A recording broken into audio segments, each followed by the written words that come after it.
sure your friends are equally as fascinated by you, and that attracts them to you. They are my able soldiers, it's true. They are dedicated comrades who sacrifice themselves for my dream so that it might be real. But that does not make them friends. In my mind, a true friend never relies on another's dream. The man who would be my friend must have his own reason for living, beyond me.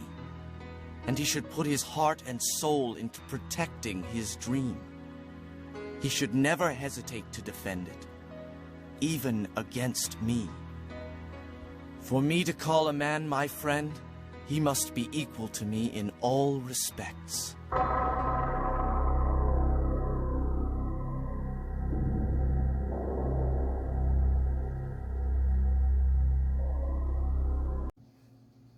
Griffith is the quintessential hero. He embodies the light, often being called the Hawk of Light, and is majestic in appearance. Now, what makes Griffith such an interesting character is that when you view deeper into his character, you see that he possesses all three Dark Triad traits, and he stops at nothing to attain what he wants. It's truly interesting to see how Kentaro Miura depicted him before his tragic passing. Anyways, this video will get into what Griffith's true power is. Not his supernatural abilities, but the characteristics which make him able to influence an entire nation. Using the 48 Laws of Power by Robert Greene, I will make connections with Griffith's actions and motivations to the information in the book and give a better picture on how, let's say, you might implement them. The first one would be law number 3, conceal your intentions.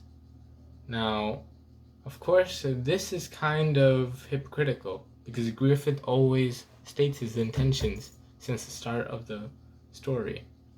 He says he wants to own a kingdom. But what does that really mean? Owning a kingdom can come through a variety of methods, and Griffith doesn't specify in which way he's going to do it. So I believe that he uses that as a red herring. And when many people hear him wanting to own a kingdom, they believe he'll do it through, going up the social ranks, doing it just and properly.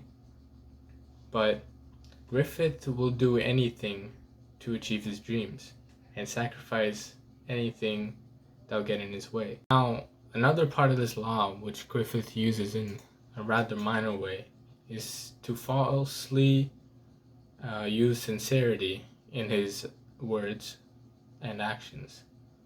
Now, this is usually used when he was dealing with the politicians, and he doesn't, and it can be even said when he does it with his own crew.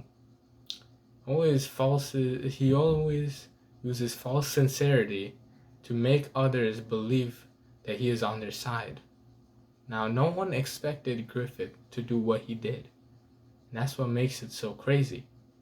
But it was because people believed in him that they thought that he sincerely wouldn't do the sacrifice, which is why they exactly fell for it. So it can be said that Griffith perfectly encapsulates this principle of the law number 3. The second law, which Griffith follows, is law number 8. Make others come to you. If necessary, use bait. Ooh, that's a bar. But what this means is that Griffith doesn't like to act aggressively, per se. He's very calm and collected in his actions, and plays like a chess master would, moving in a way which would make his opponents come to him and face their downfall. And this can be taken in two ways. The first would be how he manipulated all of Midland to believe he is a savior. And the second way would be how I believe he manipulated Guts into restoring Casca's memory so he could take her away from him. And it could be seen in the recent chapters when he kidnapped Casca and basically nuked the entirety of Fairy Island. Very not cool. But yeah, the gist of this would be that Griffith is a very passive player who makes big changes. He likes to make small moves and is never aggressive in his actions. But you could definitely feel the impact when he chooses you should.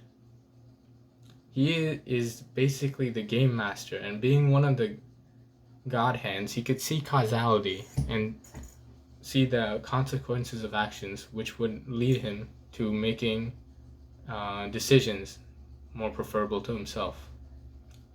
All in all, he uses bait in a multitude of ways to make others attract to him and to eventually accomplish his goals. Now, this law is probably the most fatal one which Griffith uses, and the most important one in terms of his success. And that'd be law number 27, play on people's need to believe to create a cult-like following. And if you've read Berserk, then you would know that's exactly what Griffith did.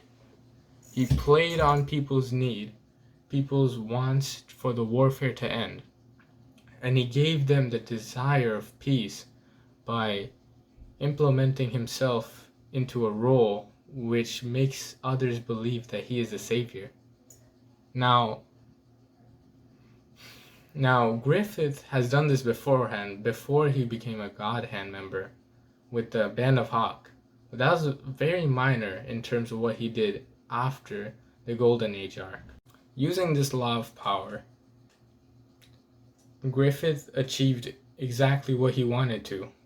In making a cult-like following, everyone flocked towards Griffith's safe haven, which he himself created without anyone except our protagonist Guts listening. Now, this method helped him get his kingdom and make everyone believe he is the good guy. And trust me, when everyone thinks you're the good guy, they'll let you get away with a lot of things than when they think you're the bad guy. And that's what power is, isn't it? To have influence over other people's decisions. And he played that to a T when he indirectly influenced everyone to come to him and depend on him, truly making him the king. Now, though Griffith has used many of the laws of power to his own benefit, he was actually breaking two of the laws of power in which he found his demise. And that would be law number 1, never outshine the master, and law 19, know who you're dealing with. This came in after Guts left the Band of Hawk, in which Griffith had relations with the princess of the kingdom. Now, what he didn't know is that the father also had unrequited feelings for his daughter. And the father was a king and put Griffith to death. Well, not death, but tortured him and mutilated his body to the point in which he was barely able to function. And it was this one mistake that led to Griffith having to, well, not having to, I'm sure he would have done it if he had the decision beforehand. But it was this outcome, the consequence, which led to the events of the eclipse. He outshone the master by being too close with the daughter. Now, of course, the master, the king, had feelings for the daughter and didn't want her to be taken away by Griffith. And when she was, it outraged him, and Griffith bared the front of his wrath.